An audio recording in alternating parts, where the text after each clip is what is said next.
Hey guys, this is going to be the fastest class guide on the market. If you're ready to play and you need an explanation quick, you need a quick one, and this is a video for you. Or if you just want to see me dance like a freaking rabid gobble war chief, this is a video for you. So here's an explanation of every class in 10 seconds. First of all, so there's Enot. Enot is the runaway coward class. Basically, it runs away. That's what it does. And it is famous for stealing the enemy's ability to move and chase after it pretty much, and it hits hard from range. Then we have the Echa Flip class, which is basically the randomness class. It's known as the poker player pretty much. Its spells are different every time depending on random factors like critical hits. It can rush an opponent by boosting her movement and hits hard from range or up close. Then there's the IOP. The IOP is famously known to be the dumbest class by, you know, the lore. It's the dumbest class.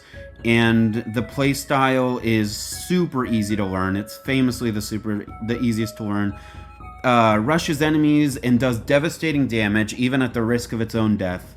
And now it has reasonable sustain and can lifesteal. The next one is Sedita. It's basically Poison Ivy from DC Comics. It controls nature and summons voodoo dolls.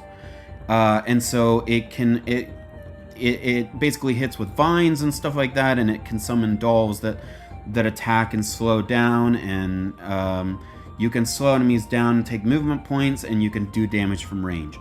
The next one is the Masquerade. Basically, it's a berserker. It gets stronger when it takes damage, so it's continually getting stronger and stronger. And they're famous for swapping positions with other characters, and so you literally, they're over there, you're over here, you swap places, and it's really powerful for getting ahead of things, and they do damage from close range.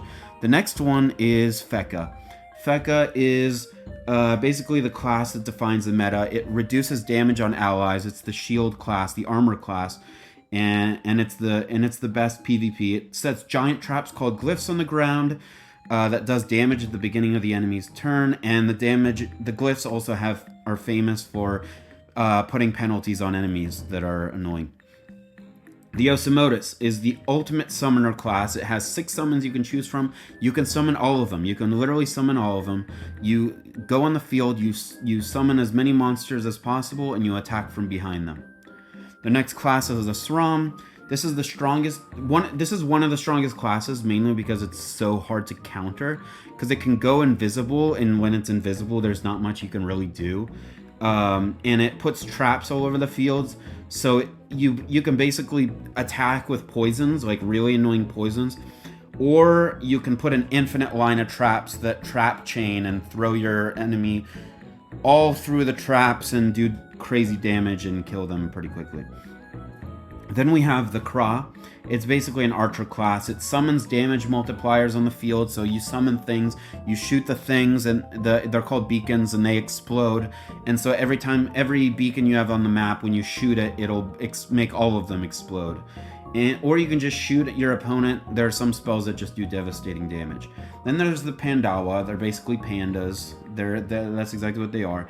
And they do devastating damage in large areas. Most of their attacks are like attacking an area of effect, and they're famous for pretty much picking up anything and throwing it anywhere, which in PvP is insane, to be able to move anything anywhere. PVM as well. Next is going to be Masquerade, which is I have bipolar, and this is basically, so I can say this is basically the bipolar class.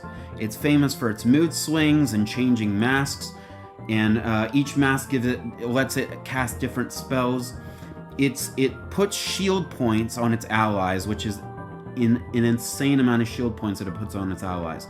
And if you don't kill it right away, it can just put infinite shields on its allies. The Zeor, these are basically time wizards. They're kind of hard to explain, but they damage enemies by repositioning them. They're also famous for slowing down the enemy movement and their actions. Don't start with this class unless you've stared at DOFUS grids for hundreds of hours, because it's complicated. And then this is the Enot. The Enot is the healer class, and many classes heal these days, but this is like the main healer class. Like if you want to heal, this is the way to go. It has summons that poison enemies and heal allies, and this is, because of its crazy lifesteal, it's the tankiest class in the game. Then there's the Rogue. The Rogue is, it used to be the hardest class in the game, but they made it so much easier. It uses guns and bombs. It positions the bombs in creative ways to deal damage. It does damage between the bombs. You flip them around, move them here and there. It's the creativity class, if you ask me. Do not start with this class. Do not make it your first class. It's stressful. You're going to die a lot. And you need to be really dedicated to this game if you want to use this class. And it's also worth noting that the class has the highest damage in the game. And then lastly is the Enot. It summons machines. Only one of them does damage. And they're used for not just damage but utility.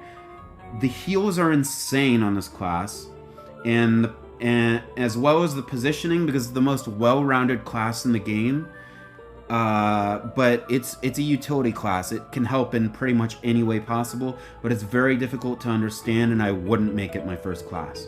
So this was the fastest guide in the market for finding out what class you want to learn, and good luck on your adventure. Peace.